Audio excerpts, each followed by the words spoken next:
Hey ladies, welcome to the Single Moms United podcast.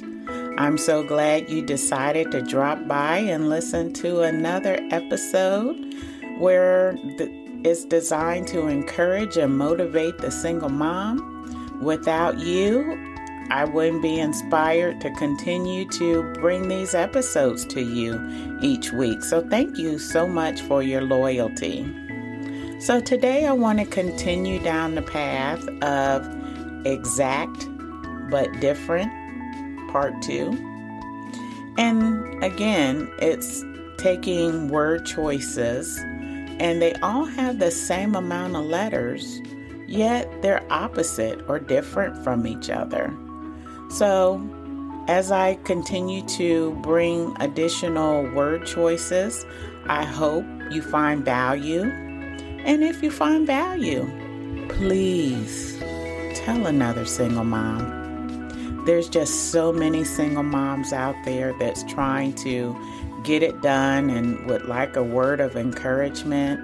And while this is not a one-size-fits-all, but it is designed to get the single mom thinking, oh, that makes sense. Maybe I'll try that and do this instead or with. That's what this is designed to do, to make the single mom think about her parenting skills. And so, again, if you find value, you think another single mom can benefit from this podcast, please share with them. All right, let's get the party started. One word, my first set of words, I should say, is clean and dirty. Again, both words have the same amount of letters, which is 5. And when I think about clean, the first thing that comes to my mind is your home or your environment. What do you have your children living in? What is your children, or what are they seeing in your home?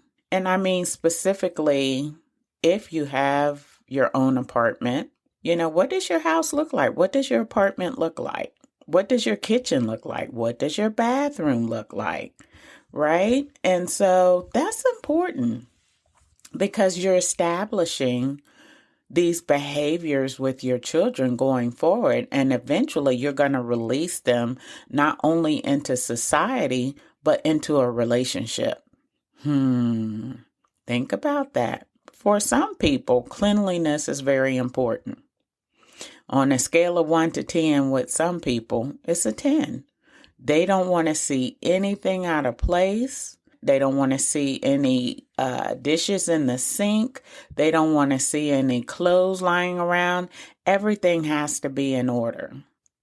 So I say that to say this, because we are entering into a new year, a new mindset. Our mindset should be focused on how clean is our environment, and not just our environment, but our thoughts, the words that come out of our mouth. Our children shouldn't be hearing a lot of some of the things that are said are for adult purposes only. I'll put it that way. They shouldn't be hearing all of that, ladies. Try to clean up your word choices or just exit the room, okay, where they don't have to hear that, because you definitely don't want to get them in a situation where they're at school or another public event and they're repeating some of the word choices you say, and those word choices are not positive. The next set of words is real and fake. When we think about real and fake, I think about people, and you have to look at who's around you. Everybody is not your friend.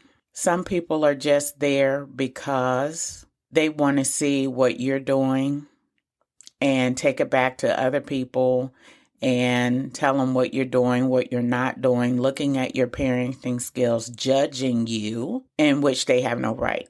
Because remember, it's not how you arrived at the single mom title, it's what you do with it. And everybody can't handle that. So be careful of the people that you're around. Adding a comma to that, let's stop extending the invitation of fakeness. And when I say that, what I mean is we often, and I shouldn't say we, because I think I'm more on the real side, when someone tries to give it to you straight and they're being real with you, you should embrace that, because you have to respect someone is giving it to you straight versus someone that's smiling in your face and then going behind your back and saying the same thing the person that was keeping it real with you, if that makes sense. We have to stop extending the invitation for people to be fake with us. And what I mean by that is, if someone comes to you and says, I see that dress you have on, it really doesn't go with your style. And you say, oh my God, how dare you criticize me and blah, blah, blah, blah. Who do you think you are? They're giving it to you straight, where a fake person will say, oh, you look pretty today. That dress is gorgeous. And then they'll go next door and say, oh, can you believe she has that dress on? A person that's giving it to you real. Ladies, learn how to embrace that. Behaviors that we learn to accept and adapt to, we have to pass this along to our children or our child. You would want someone to be honest with you. They don't have to be mean honest, but they can be honest with you. You learn how to accept that, because otherwise you're extending the invitation of them being fake with you, just telling you what you want to hear. And then in reality, they go left and talk about you. Nobody wants that in their life. And you certainly want to educate your child that it's okay for someone to be honest with you about some things. That's how we move forward. But if we continue to extend the invitation of, hey, don't talk to me like that, don't do that, then yeah, you're inviting folks to be fake with you. And I'm not sure everybody knows that. That's what it does. Real and fake both have the same number of letters, which is 4. This is something, ladies, that you definitely want to make sure that you're inviting realness, honesty with you as people engage with you. Because in reality, those are the people you really want to be around anyway. Think about that. I don't want to be around someone that's going to tell me what I want to hear all the time. I want someone that's going to keep it honest and real. When they do that, I am able to respect that. I can move forward with you, and anything you tell me, I'm not going to second guess it, because I know you're going to keep it real with me.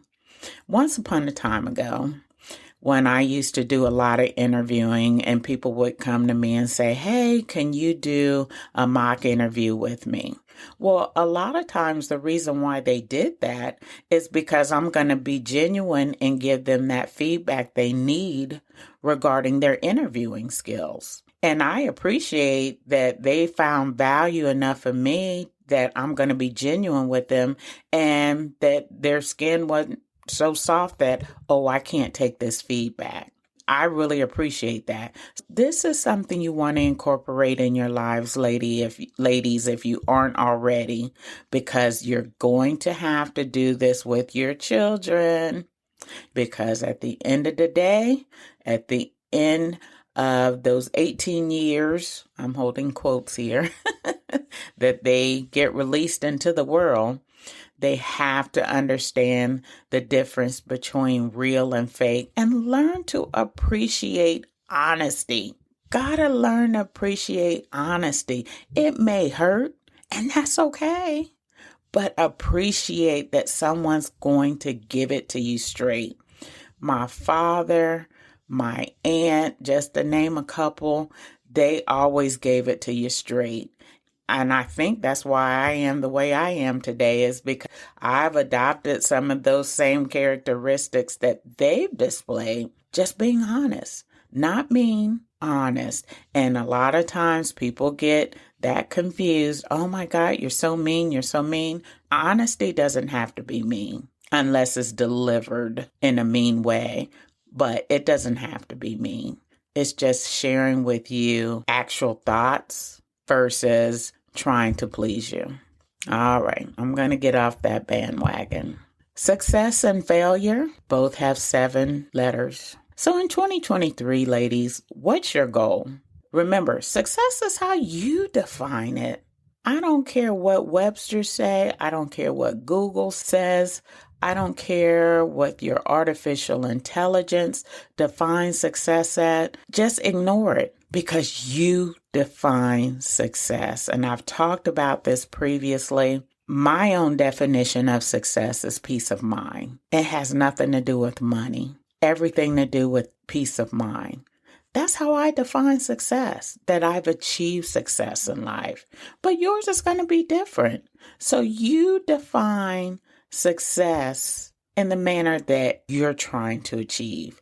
That goal could be getting my children out and having them function in society with minimal issues. Because again, there's no way around issues, right? That's just a fact of life. Them being in life and minimal issues and being successful. And then maybe ultimately your goal is, peace of mind. You define that. I've always said failure is not an option. Yes, everything doesn't go as planned, but you learn from it. That's how you overcome, again, quotes, so-called failure. You're not waddling or in it. You're absorbing and saying, yep, that didn't work out the way it should have. This is what I learned from it. In a prior episode, Let's Review 2022, I talk about, what did you learn?